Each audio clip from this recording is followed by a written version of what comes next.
बिस्मिल्लाहिर्रहमानिर्रहीम। अस्सलामुअलैकुम स्टूडेंट्स, क्या हाल चाल है? उम्मीद करता हूँ सब खैरियत से होंगे। मैं हूँ आपका टीचर अहमद फराज। आज हम डिस्कस करेंगे 5.3 और 5.3 से पहले कुछ डेफिनेशंस हैं या कुछ बातें हैं जो आपको पता होना चाहिए। अगर उन बातों को आपको आइडिया नहीं होगा तो आपको क्वेश्चंस की तरफ या कह लो क्वेश्चन का कॉन्सेप्ट समझना थोड़ा-सा मुश्किल हो जाएगा। और मैं एक बेसिकली रियल लाइफ वाले एग्जांपल्स देता हूँ। मैं कभी भी दूसरी एग्जांपल्स ज़िंदगी में या बाकी चीज़ें में शामिल नहीं करता। तो मैं रियल लाइफ के अकॉर्डिंग ही आपको एग्जांपल दूँगा। अब आपको याद है हमने पीछे भी 2-3 एग्जांपल्स देखी थी जिनमें मैंने आपको रियल लाइफ के अकॉर्डिंग एग्जांपल्स दे के समझाया था। आज भी हम इसी के अकॉर्डिंग एग्जांपल्स देखेंगे। अब हमारा काम होता है हमने लीनियर इनइक्वालिटीज़ को सॉल्व करना है।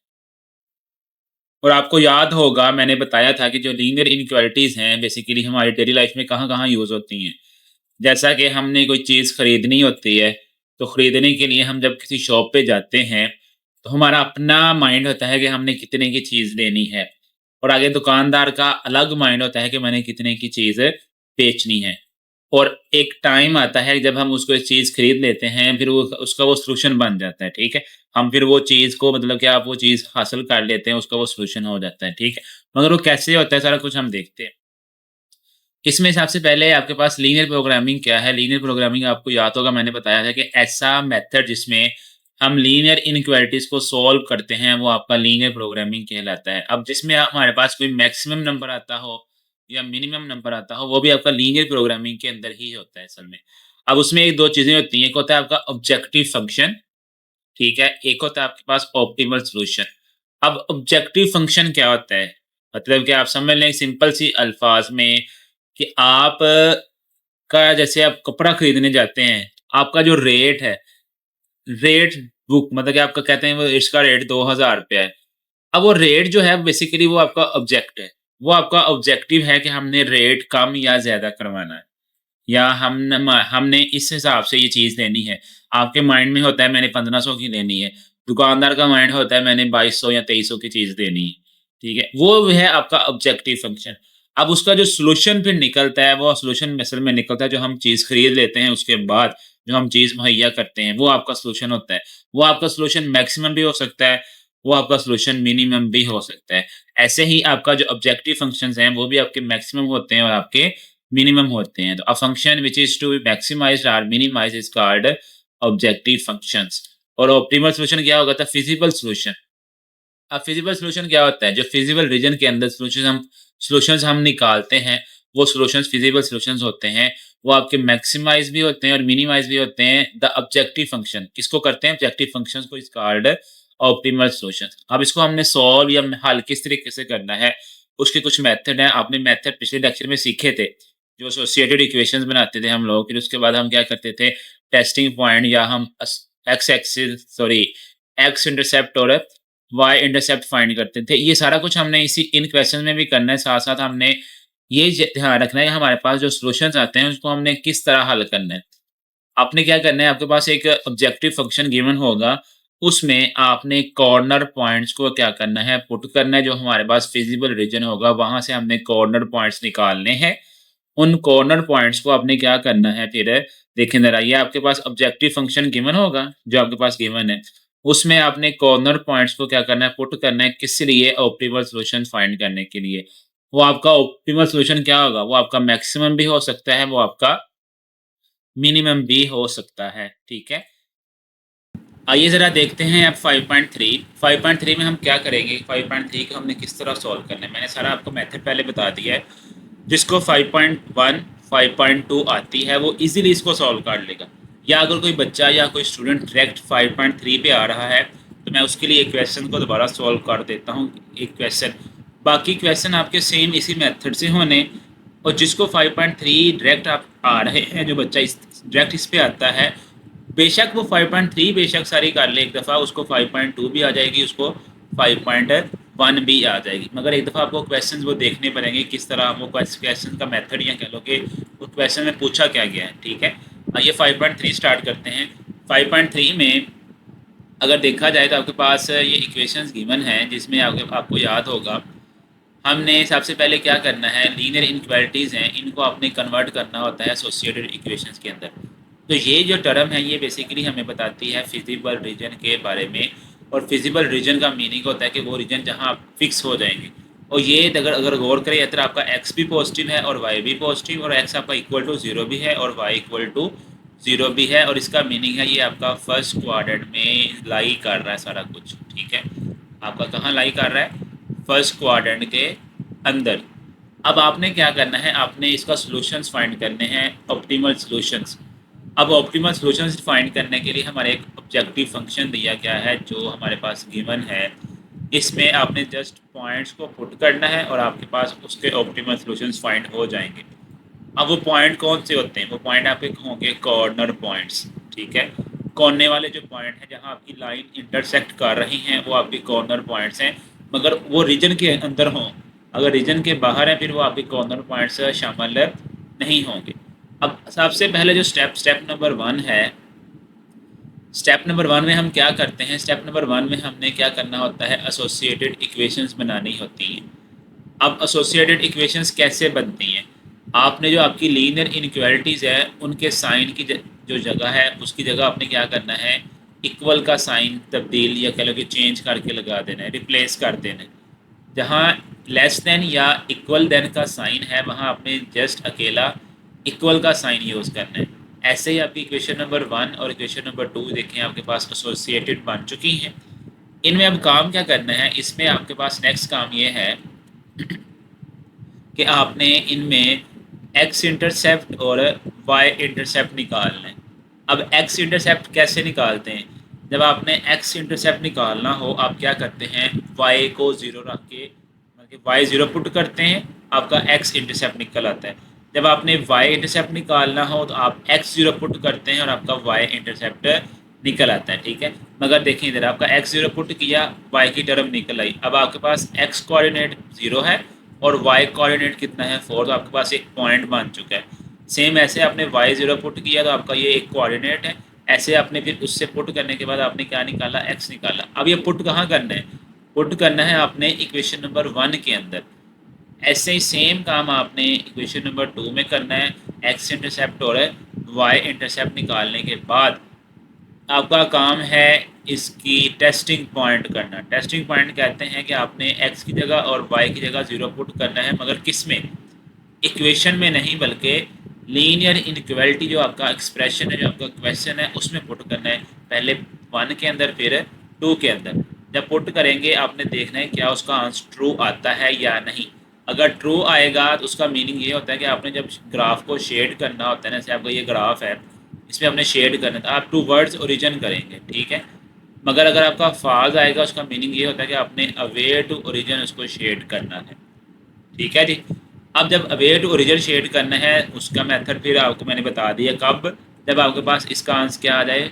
फॉल्स आ जाए। मगर अगर ट्रू आएगा तो आपकी जो शेडिंग की डायरेक्शन होगी वो टूवर्ड्स ओरिजिन होगी।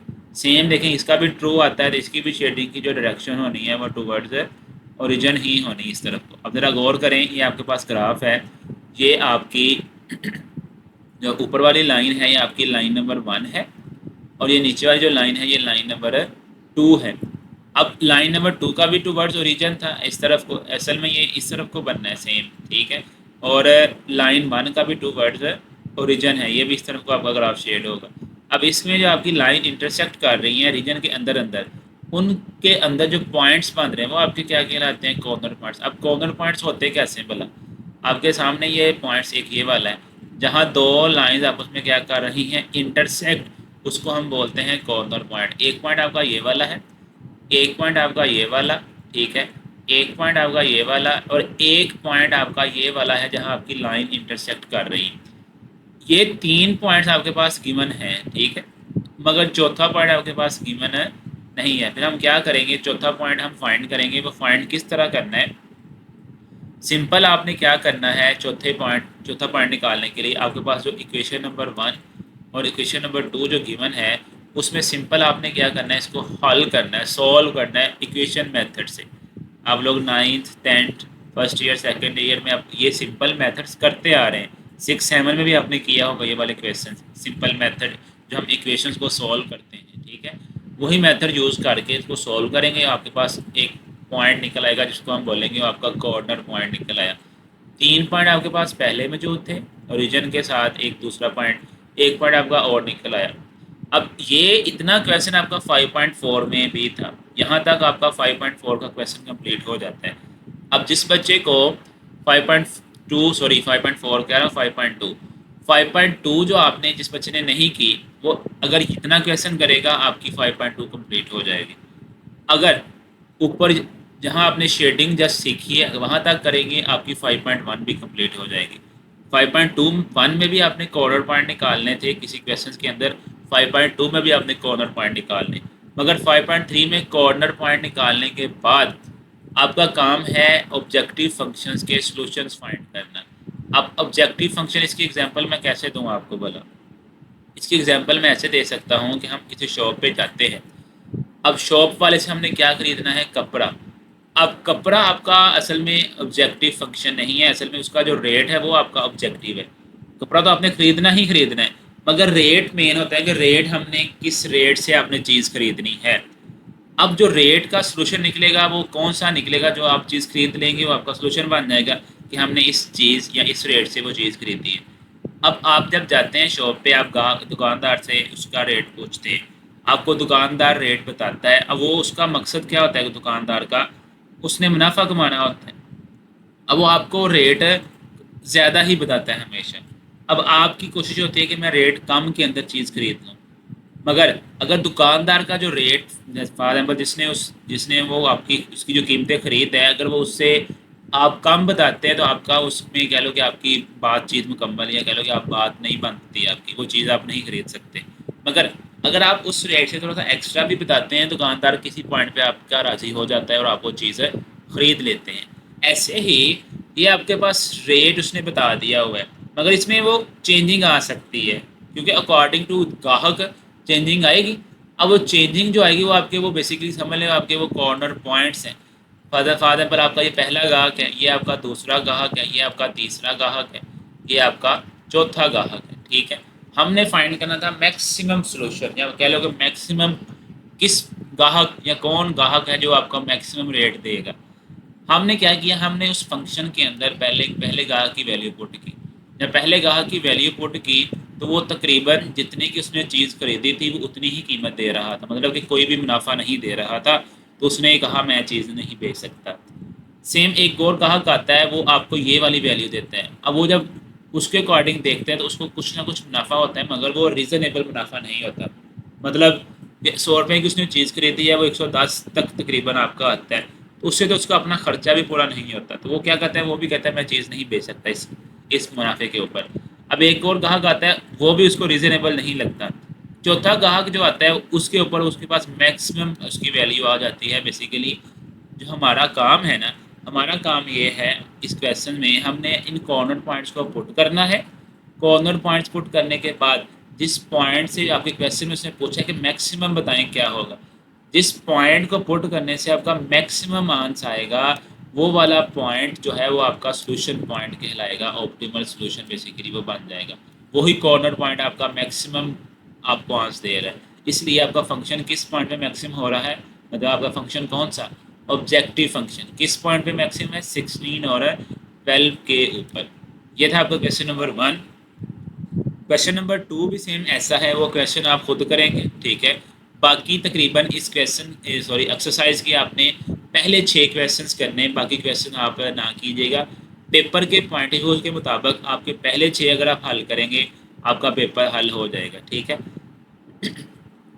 अब ज़रा गौर करें, क्वेश्चन नंबर 2 में आपके पास दोबारा वही 2 इक्वेशन हैं, ये आपने खुद हल करना है, मैंने नहीं बताना आपको। ठीक है, आपसे एक दफ़ा देख लें। मैं आपको ग्राफ के बारे में थोड़ा सा हिंट दे देता हूँ। इसमें आपको याद है हमने कॉर्नर पॉइंट्स निकालने। अब आपके माइंड में होगा कि सर ये भी आपका कॉर्नर पॉइंट बनना है क्योंकि यहाँ आपकी लाइन इंटरसेक्ट कर रही हैं, मगर ये आपका कॉर्नर पॉइंट नहीं है। आपने जो रीजन है उसके अकॉर्डिंग आपने वो लेना है। तो आपका रीजन ये वाला बन रहा है क्योंकि आपकी जो शेडिंग की लाइन है वो शेडिंग के लाइन के अकॉर्डिंग आपने बनानी है। ठीक है, अब आपके सामने जो लाइंस हैं शेड दोनों की लाइंस क्या हैं? ट्रू। आपका जो रीजन बनेगा वो रीजन ये वाला बनेगा बास बाय ये, क्योंकि इसमें देखें आपकी लाइन बहुत आगे तक चली जाएगी। वो आपकी समझ लो कि आपकी वो ग्राफ से बाहर जा रही है, इसलिए इसका रीजन कौन सा बनेगा? ये वाला। अब इस रीजन के अंदर जो आपके कॉर्नर पॉइंट्स आएंगे वो वाले लेने हैं, बाहर वाले नहीं लेने, ठीक है। ऐसे ही आपका आगे क्वेश्चन नंबर 3 है।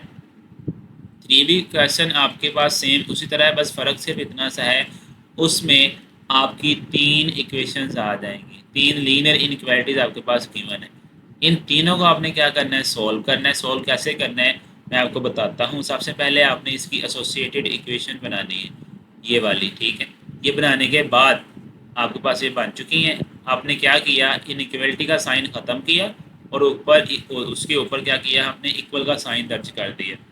अब ये वाली आपकी इक्वेशंस हैं, ठीक है। Equation number 1, equation number 2, equation number 3, तीनों के अंदर आपको पता है हमने क्या करना है, एसोसिएटेड इक्वेशंस फाइंड करनी है। एसोसिएटेड इक्वेशंस फाइंड करने के बाद हमारा काम ये है कि हमने उसमें उसके कॉर्नर पॉइंट्स निकालने हैं, ठीक है।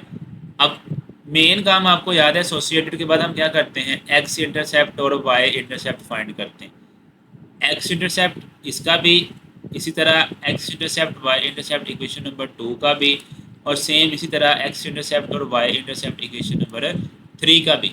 ये तीनों इक्वेशंस आपने सॉल्व करनी है। तीनों सॉल्व करने के बाद इसकी आपने टेस्टिंग करनी, जो मैंने आपको पहले बता दिया टेस्टिंग किस तरह करते हैं। टेस्टिंग करने के बाद हम क्या करेंगे, टेस्टिंग आपको पता है हम कैसे करते हैं। आपने एक्स और वाई की जगह आपने क्या पुट करना है, 0 0 0 0 पुट करने के बाद आपके पास उसका आंसर क्या आ जाएगा, ट्रू। ऐसे सेम आपने इक्वेशन में 0 0 पुट करना है, पुट करने के बाद आपका आंसर कितना आ रहा है, ट्रू आ रहा है। ऐसे सेम थर्ड इक्वेशन में आपने क्या किया, 0 0 पुट किया, उसका आंसर भी क्या आता है, ट्रू। अब ये तीनों इक्वेशन आपकी क्या आ रही हैं, ट्रू आ रही हैं। इसका मीनिंग ये है कि आपकी जो शेडिंग होगी वो टुवर्ड्स ओरिजिन होगी। आप देखें, आप इसकी शेडिंग करते हैं हम लोग। अब शेडिंग में देखिए ज़रा, आपका एक पॉइंट ये वाला है कॉर्नर, एक आपका कॉर्नर पॉइंट ये वाला है, एक कॉर्नर पॉइंट आपका ये वाला है, एक कॉर्नर पॉइंट ये वाला है। अब आप कह सकते सर ये क्यों नहीं है, या ये क्यों नहीं है, या ये वाला क्यों नहीं है, ठीक है। हमने वो वाला लेना है जो आपका रीजन के अंदर आ रहा है, बाकी कॉर्नर पॉइंट्स आपके रीजन के अंदर नहीं है, ठीक है। असल में ये कॉर्नर पॉइंट्स देखें तो ये जो आपका रीजन था उससे बाहर जा रहे हैं। अब देखें आपके पास 3 लाइन हैं, हमने कैसे इनके कॉर्नर पॉइंट्स निकालने हैं। एक पॉइंट आपके पास गिवन है ये वाला, एक पॉइंट आपका ये वाला भी गिवन है आपको, दूसरा पॉइंट आपके पास ये वाला वो भी आपको गिवन है, ठीक है। अब रहता है ये वाला पॉइंट और ये वाला पॉइंट। अब इसमें आपकी जो लाइन नंबर 1 है, लाइन नंबर 1 आपकी ये वाली है, लाइन नंबर 2 आपकी ये वाली है, और लाइन नंबर 3 आपकी ये वाली है। अब ज़रा गौर करें, ये वाला जो पॉइंट है ये वाला, ये आपका लाइन 1 और लाइन 2 के दरमियान है, मगर ये वाला जो पॉइंट है ये आपका लाइन 2 और लाइन 3 के दरमियान है। आपने क्या करना है, लाइन 1 और लाइन 2 को हल करना है। देखिए ये आपकी लाइन 1, ये आपकी लाइन 2, इन दोनों को हल करना है तो आपके पास ये कॉर्नर पॉइंट निकल आएगा। सेम ऐसे लाइन 2 और लाइन 3 को, सॉरी लाइन 1 और लाइन 3 है, नहीं लाइन 2 और लाइन 3 है, ठीक है। उसको आपने सॉल्व करना है, आपका ये कॉर्नर पॉइंट निकल आएगा। सेम यही स्टेप आपने हर क्वेश्चन में करने हैं। इसके बाद आपको पता है हमने क्या फाइंड करना था, इसका सोल्यूशन फाइंड करना है। किस में सोल्यूशन फाइंड करना है, उसका आपके पास ऑब्जेक्टिव फंक्शन गिवन है।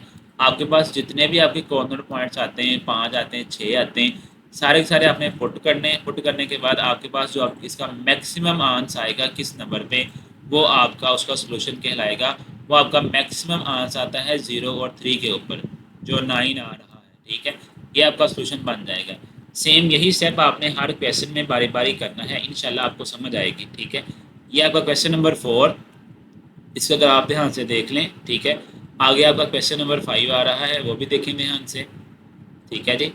ये आपका क्वेश्चन नंबर 5, और लास्ट पे आपका क्वेश्चन नंबर 6 है। क्वेश्चन नंबर 6 तक ही काफ़ी हैं, क्योंकि बाकी क्वेश्चन आप सॉल्व नहीं करेंगे। 6 तक आपके पेपर में क्वेश्चन आ जाएगा, और इंशाल्लाह इसमें इस दफ़ा क्वेश्चन आएगा 5.3 में से, ठीक है। 5.3 अच्छी तरह करें। ये थे आपके क्वेश्चन नंबर 6। उम्मीद है आपको इसकी समझ आ गई होगी। इंशाल्लाह हम नेक्स्ट लेक्चर में मिलेंगे। फ़ी अमानिल्लाह।